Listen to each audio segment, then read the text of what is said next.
Hey y'all, I'm April. And I'm Caroline. And this is your Bloody Happy Hour. Caroline, are you ready for this? This is your newest guilty pleasure. It's the bloodiest part of your week. Did we say something about it also being happy hour? Show did. Because we about to be sipping on some murder. Bloody Happy Hour.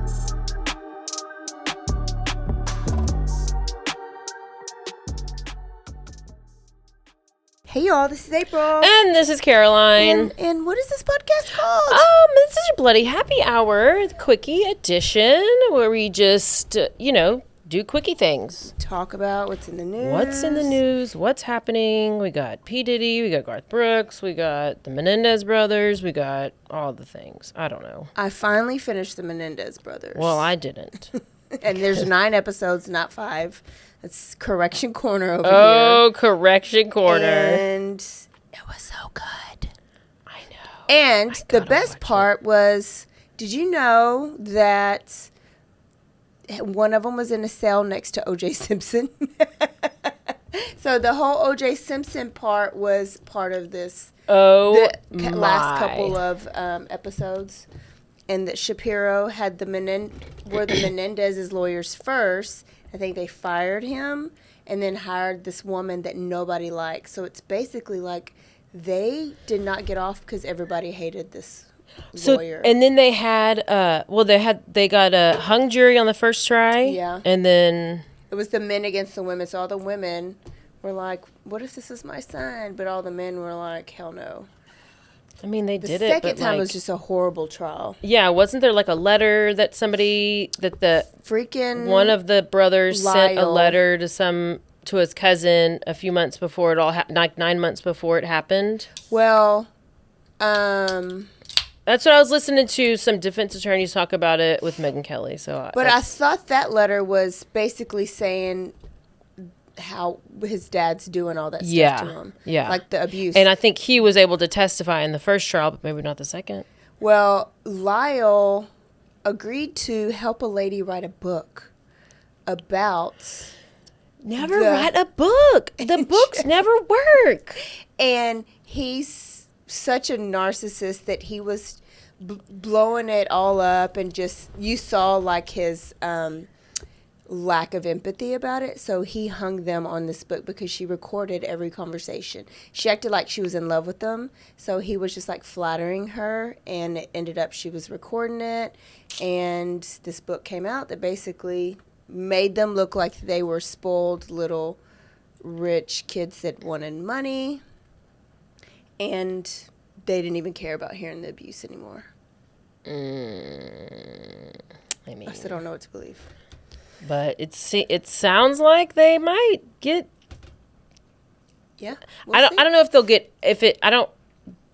Are they maybe gonna go straight to get out or like go straight to get a new trial? I thought it was a new trial because it's new evidence.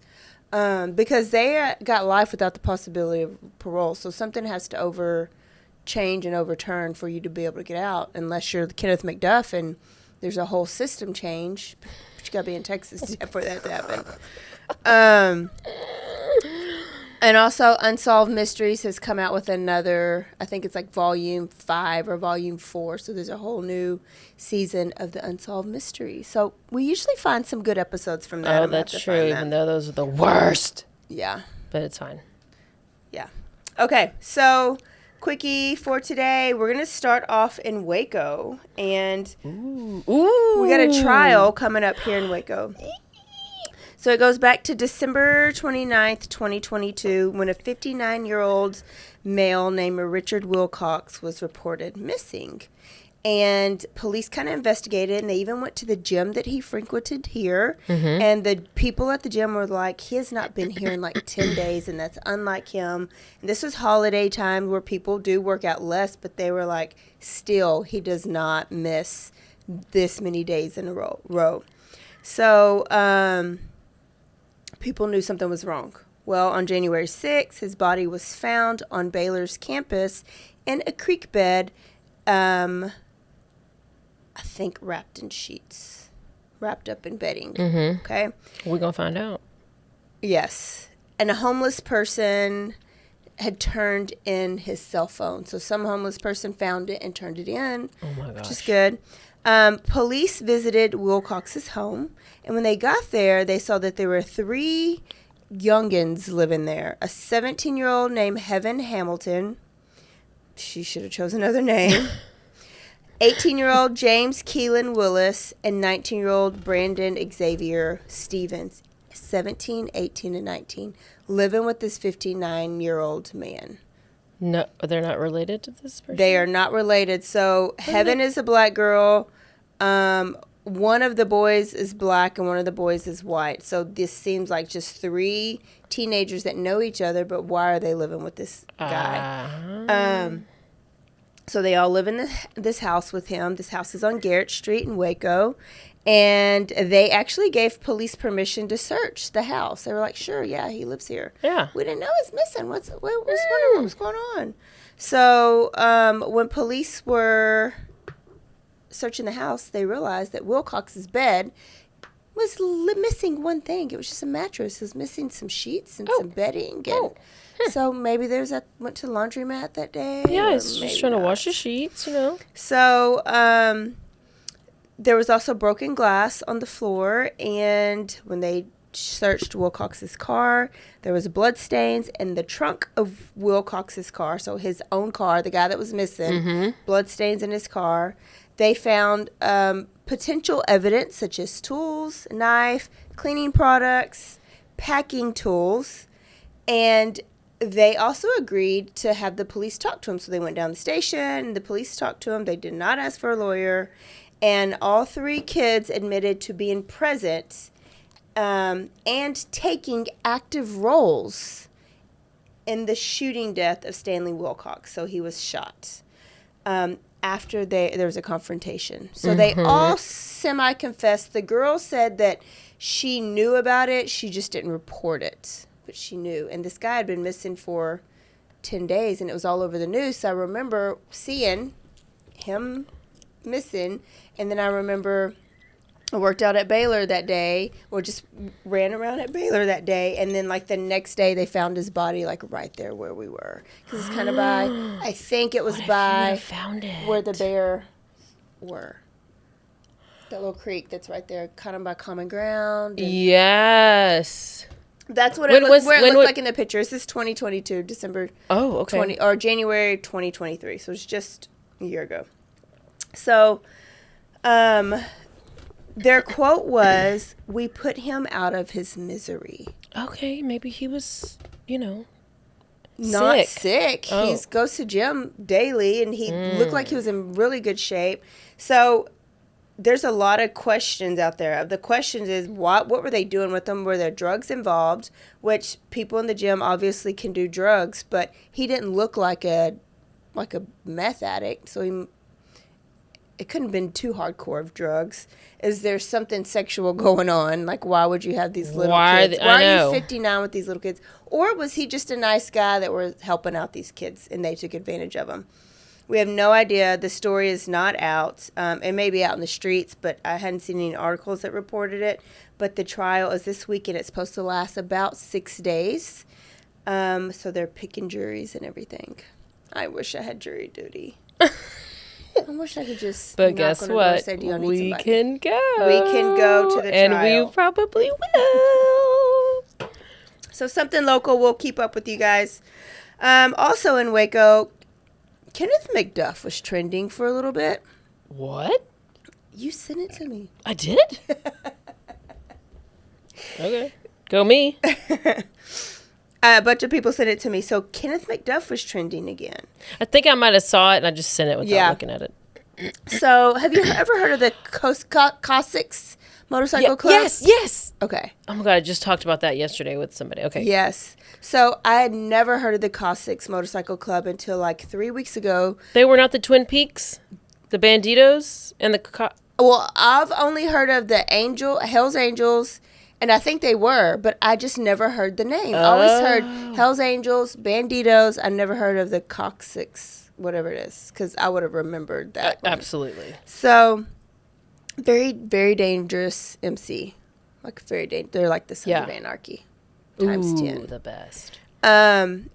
And we were at the convenience store the other day, and Sweepy says, "Should I got the hell out of there?" Because it was a Cossacks guy with this Cossacks leather vest on. And I was like, why? Because I'm thinking I want to join a motorcycle club after watching Sons of Anarchy. But he said they're very dangerous.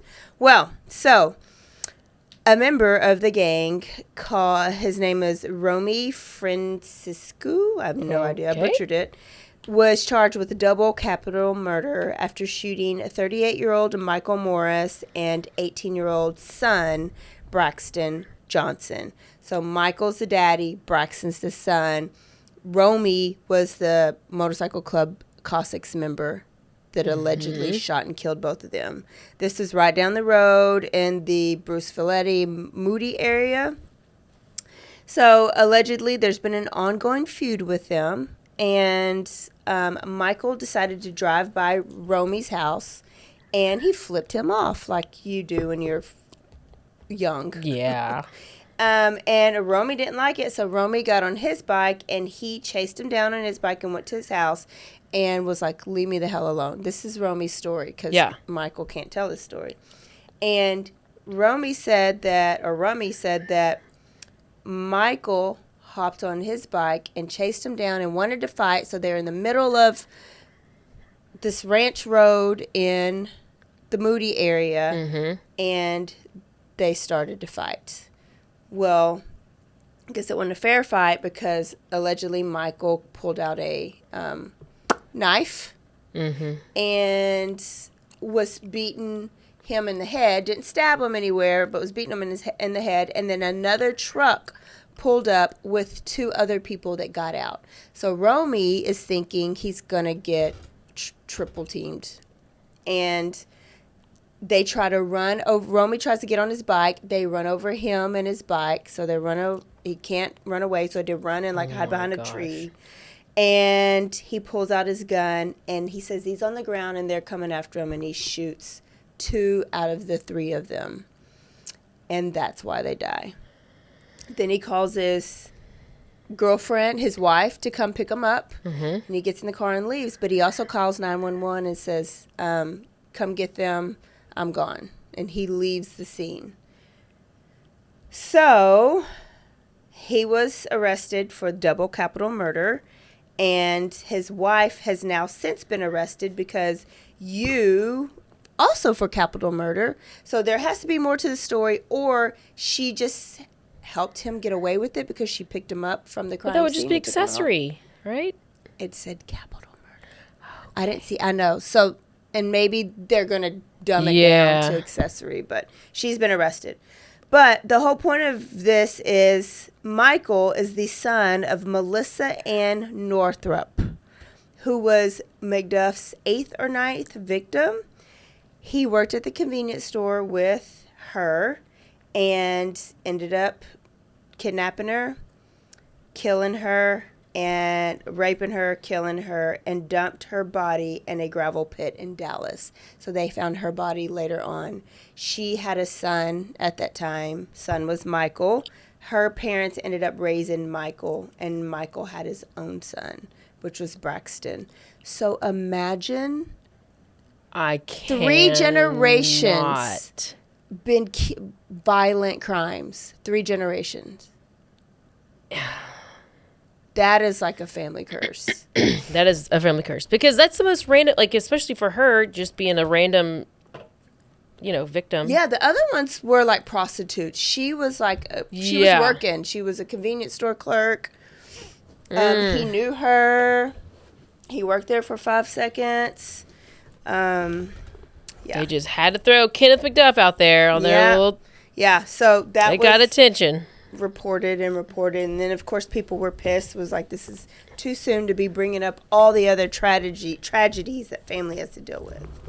So I just thought that was random. So if you don't know Kenneth McDuff, go back and listen to episode 1. That is the most notorious serial killer that ever came out of the Waco area, and he is scary. He's still scary. Oh yeah, he's real scary. And now we have a missing white woman. Ooh, my favorite. Near San Antonio, and her last name is Simpson.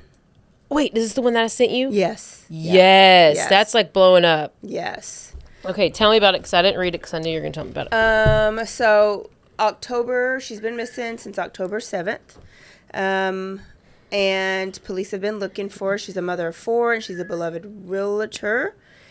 She was reported missing by her husband October 7th about 3 p.m. when the school called him and said, your wife did not pick up your daughter like she always does. So he reported her missing.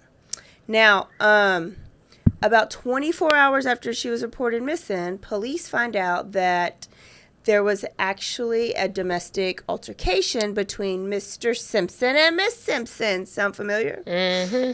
And so the night before, so the Sunday night before, Suzanne Simpson went to Argyle, which is like this private, well-to-do club. Invite only, bunch of money there. She went without him, so she went alone.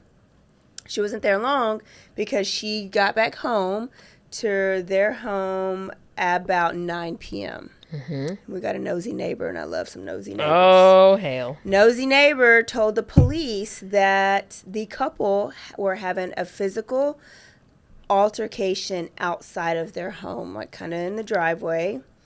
And the neighbor saw Brad grab Suzanne by like her upper torso to like gain control.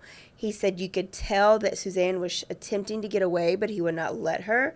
And then the next time he just saw Brad kind of take her down, like almost to the ground, like out of sight. Okay? So then next he saw as they were both headed westbound to the residence, but on feet is what I can gather because this car's still parked. They're not on any car, but they live next to a wooded area. So he was like dragging her, forcing her down this road. It was dark time to this wooded area. But so nosy neighbor goes out with his flashlight and he's like trying to look and see, probably like a bright ass mag light, trying to look and see, and he couldn't see them anywhere. And then he heard about 3 loud screams coming from the wooded area that their subdivision's kind of built around. But I guess he didn't call the police. I guess he just kind of kept being nosy because that was the last time that anybody had ever seen Suzanne. Oh, my gosh. He, about an hour after the screams, he heard Brad's truck. It's a 2019 GMC pickup, crank up, and it left their home. And he returned home a couple of hours later. So he was down for it. He stayed up because the fight happened about 11. So, he stayed up pretty late, like just looking and being nosy. And glad he did because with this information, they were able to arrest Brad on these assaults, like domestic assault charges. And he was arrested Wednesday at like 1:30 in the morning. Oh, yes. But in between that time, first of all, they knew it was suspicious when she got home that night, but he claims he hadn't seen her, or he claims that they were like, well, why didn't you report her missing until 3 p.m. the next day? Like, why wouldn't you, if she had left or something, like, why weren't you concerned before that time? And then he was supposed to come into the police department and for some questioning, and he actually fled like 30 miles away to family ranch in Bandera, and he was just not answering and not responding. So they were scared that he was going to run or that he may be doing something to Suzanne. Mm-hmm. So they got an arrest warrant. He's now in custody and has probably lawyered up. Who knows? They did search the wooded area, and they found 2 articles of interest, but they have not said what those articles are. Mm-hmm. It is not the cell phone because they are looking for the cell phone, and the last time the cell phone pinged was at 7:15 a.m. at an unnamed business in the area, and it has been silent and off ever since. So. Oh, no. No body. There's not any evidence, like not any physical evidence of a domestic violence history, but people are coming out. Like the kids have said, yeah, dad took mom's cell phone away. Dad hurt mom's elbow. Dad, so friends and like family are kind of coming out saying that he's kind of abusive. Mm-hmm. But they have been married for 22 years. Oh no, he got a side piece. Did he just all of a sudden become abusive? Was he always abusive? 22 years? That's a long time to deal with abuse. Maybe it just kind of happened. Maybe he just was like... Maybe she was leaving him for a rich guy at the private club, which is where I went. That's probably exactly what happened. And he is like, nope. If I can't have you, nobody can. Nobody can. So obviously, what do? You kill him. Answer number one. There's no other way around it. Yeah. Well. That's all I got. And then Garth Brooks was in the news for an alleged sexual assault by a former makeup artist 47,000 years ago. We think it's a money grab. Supposedly, he had a hard penis and said she needed to touch it. I mean, it's Garth Brooks' penis. Why would you not touch it? Why is she mad about that? Ma'am. Just touch it and move on. Touch it. Just touch it and move on. And brag about like you should be. And 20 years later, you're going to be like, oh, and I was assaulted. She would make more money if she just like told the magazine or whatever and called and say, why don't y'all interview me? I'm going to tell you about the time Garth Brooks I touched his penis. Yeah. She'd be banking. Now she's trying to just do too much. Throw him under the bus. Probably maybe she wanted to really get with him and he like rejected her. And so now she's like, yeah, it's out. Well. You believe all evidence, not all women. That's the motto. Yeah. And it's really a sad day when we automatically think that the woman's lying because not every woman is lying, but it happens so much. Well, that's why I say don't believe all women, believe all evidence. All evidence, yeah. Because the man could be, you never know. Because with Johnny Depp, I mean, he was the innocent one. Yes. So then from there, I do not believe all women. Because of Amber Heard. Mm-hmm. Yep, she ruined it for me. Amber Heard. That's all I have. I scraped it up really, really quick, and we stayed pretty local. I did see that there is a actual trial date for Kohberger. It is August 2025. Yes. To like freaking November or something. It is. August 11th, 2025 through November 7th, 2025. August, September, October, November. Literally, I'm going to be in a cave for 4 months, and I can't wait. I'll watch the whole thing. Sarah Boone's trial is finally going to start next week. It got postponed. It was supposed to start this week, but it got postponed because of the hurricane. It's going to start next week. It's supposed to last 3 weeks. I'm going to be a trial, so... What plea deal did they give her? They gave her... to offer her. Yeah, like I think it was...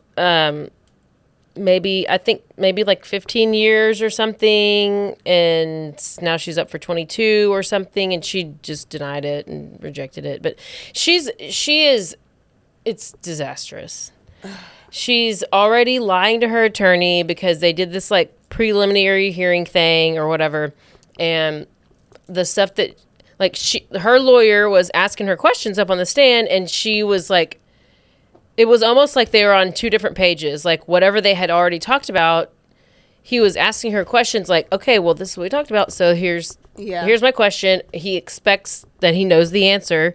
But then she gives a different answer, and he's kind of thrown off like, well, that's not what you said when we talked about it. So then it's just going to be, it's going to be entertaining. She's the worst. She's the worst. And then she like bitched about having like, she really wanted to get different clothes to wear for the trial. She's like, I don't want to wear my prison. Well, yeah, that's normal that they get to wear street clothes. But, ma'am, whenever your street clothes selection looks exactly like your prison suit, like, I don't know what you're doing. It's literally a blue V-neck top that looks exactly the same as what she's been wearing every day. So... But why won't they? Are they going to let Brian Koberger wear real Yes, clothes? during the trial. Yeah, Typically during the trial, just because of the jury's perception. Whenever you're going into these like hearings, all these random hearings, you should be in your prison. I thought that was typical, but then Yes, I was like, why but are they people kept throwing a fit? Yeah, because they kept dressing him up in these nice suits. But I was like, why are you dressing up in suits just for the judge? I don't know. But then now that they're moved into the different county, the judge is like, this is the last time you're wearing that shit. You're going to be changed into your orange. Like, make you look like a real prisoner. Or whatever. I don't know. I watched that hearing. I don't know if I talked about this, but he is just so still. I know. And he, like, I mean, I fidget, obviously. Like, but I think typically people like cross over a leg, like move a little bit, like you write something, or you just kind of like have a little bit of movement. He just sits completely still. He has no facial expression. But I'm like, that just reminds me of like a voyeur, of just somebody who can just sit and lie in wait and watch and be still and just, I don't know, that it gives off that vibe. Part of me deep down thinks, is this all part of his plan? So like, is this part of, because he researched so much, he was so obsessed with BTK and all the yes, and he took Catherine Ramsland's like I feel like all this part of his plan. Like, is he going to get off because of something random that's going to come up in trial and they're not going to be able to prove a reasonable doubt, and this is just all part of his plan? No. Because I feel like he was too smart to leave a knife sheath. And where's the knife? But I think but when you're in the moment, like it just fell out, and I think that's why he drove back the next day, because he realized that he had left that, but by that time he couldn't go in and get it. That's not even smart. Anyways, I can't wait. Hear. I know. I can't wait to hear more of the details. Because there's so much we don't know. Yeah. Okay, well, there's your quickie. Love it. Where are we going Thursday? We're going to North Carolina. North Carolina. Mm-hmm. Okay. Yep. Let's do it. Don't forget to stay aware. Stay alive. And always be DTF. Goodbye, y'all. Goodbye.